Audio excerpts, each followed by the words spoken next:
Yeah, I'm Terrance Randall. I've been in both markets. Started off in Market Row when I was 14. Worked there for about 10 years. I did actually leave the market. I worked for Jewers for about 6 months. Then I came back to the market, and I came back into, well, it was called Granville Arcade now, but it's now actually changed to Brixton Village. I worked in a provision shop when I first started. Then I came back and started in the butchery. Didn't know anything about butchery, but fast learner, picked up very quickly, and I've been doing it ever since. I've been here now in total 43 years, working in both markets. So you mentioned that you first came down to the market with your mum. Can you explain a little bit like what that was like as a kid coming down to the market, and what that was the experience would have felt like? Yeah, obviously my mum, she had 4 kids, so she had to do a lot of shopping for us. So one of us always had to go with her, so to help her carry the shopping. Something that I didn't like doing, but we had to do it. So to come down in the market with her, in those days the atmosphere was very good and it was very busy. That's probably one reason why I didn't like coming, because it was so busy in the markets, it was very difficult to move. And also we used to, the old pie and mash shop, that was one reason as well, because we used to love pie and mash. Where was that? That was just at the end of the other Market Row. As you go at the end, you do a left, and it was a pie and mash shop there. I think it's like a restaurant there. That closed a long time ago. But I think that's one way our mum coached us, that you come with her to shop, that she'd treat us to pie and mash. So we always said yes, we couldn't turn that down. And then when you were 14, you got your first job. Can you explain how that happened? Yeah, my mum used to buy from the provision shop, bacon and cheese and that. And I was looking for a job to earn more money, because like I used to get pocket money, but it was very little. My mum and dad said, well, you want more money, just go out and see if you can find a Saturday job. So I asked in the provisions that my mum bought from, and yeah, they gave me a try. Started on a Saturday, which was very busy. Being 14 years old and very nervous, is my first job. Made quite a lot of mistakes, but the boss, he allowed for that. And after a few months being there, I was okay. I was doing the job very well, and the boss was happy. And as time went on, I stayed there. And during the summer holidays, or when I was off school, he gave me extra few days working in the provision shop. And when I finished school, I stayed on and worked full time. Then became manager, and in total I was there for about 10 years before he sold it to someone else, but I never got on with them. I worked there for about a month. They wasn't that interested in learning, because they didn't know the business at all. They weren't interested in learning, so I left.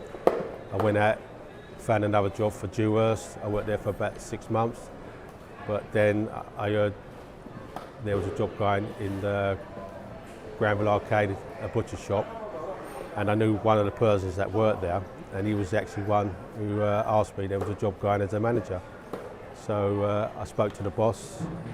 He employed me, but didn't know anything about butchery. So I started my first day. A lot of meat came in. He asked me to cut it up. I don't know. I've never worked in a butcher's before, but he showed me. I'm a very fast learner. He showed me how to do the cuts and how to cut it up, and that was it. I just carried on from there, and I've been butchering ever since. So was there a particular appeal to butchery, or was it more just a case of like going through the market, going up the ladder in terms of different jobs? I found butchery because I worked in provisions, and everything was cut on the machines. Every day I spent all day on the machines, cutting the bacon, cutting the cooked meats, all day, and I didn't like it. And then having to clean the machines in the evening, and it was a lot of hard work. And when I went into butchery, I found that a lot easier, and I took that a lot better. And I'd never go back to provisions. Really? Yeah. So what is it about butchery now that you particularly like?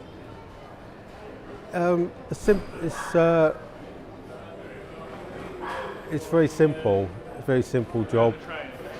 It's easy to do, and obviously cutting the meat, and I just enjoy it. And so the clientele, talk about the customers that you sort of interact with from day to day. Which kind of customers are you finding coming to the meat shop? We get all sorts. I mean, I think about 80% of our customers are Latin America, and that's what mainly we cater for. But then we get a lot of Chinese, Jamaican, Caribbean customers, and now we're getting quite a lot of English customers, which we never did at first. But now we're starting to get quite a lot of English customers. So it's a variety of mixed customers that we serve now.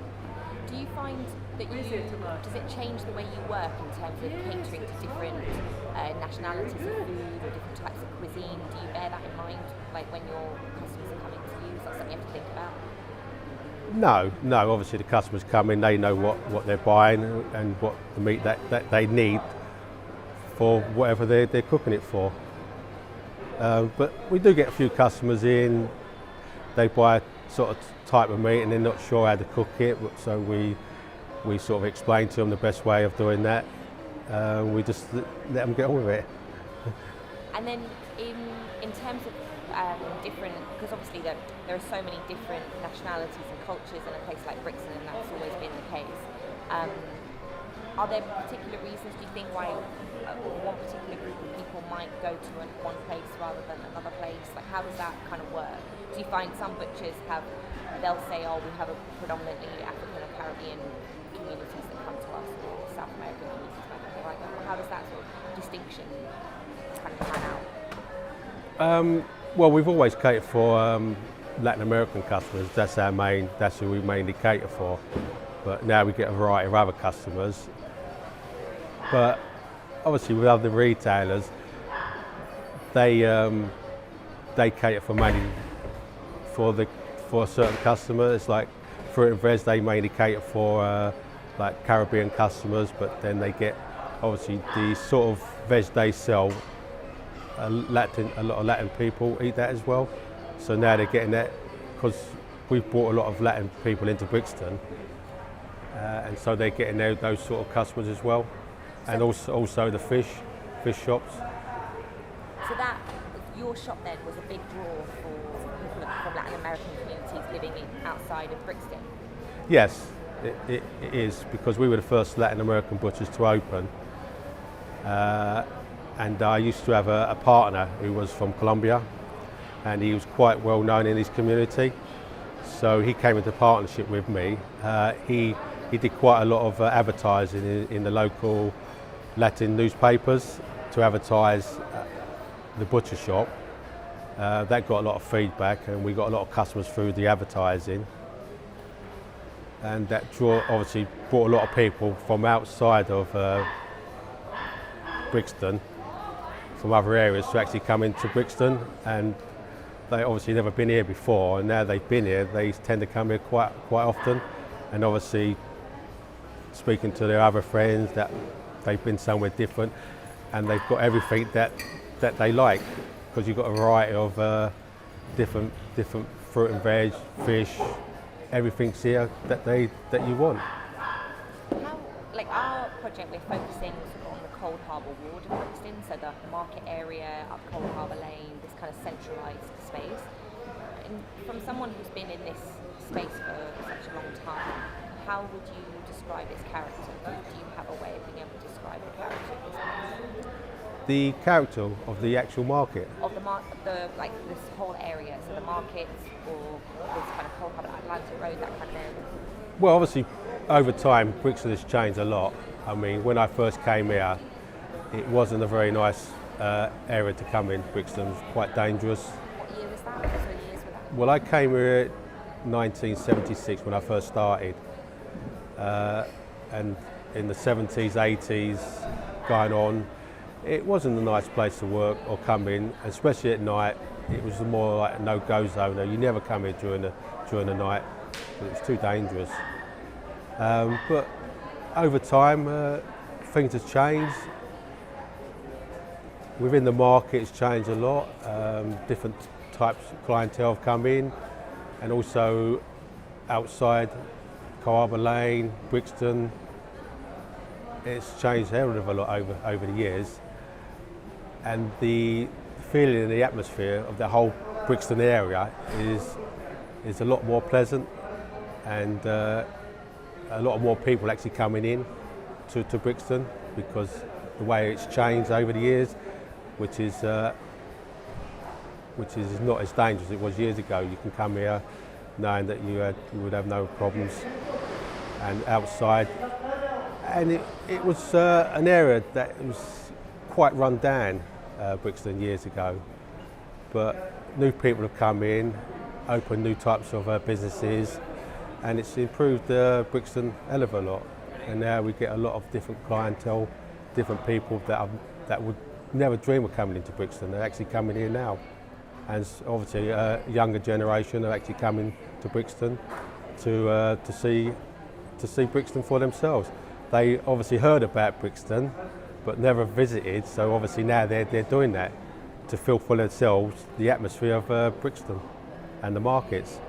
If you had to describe Brixton to somebody sort of from another country, how would you describe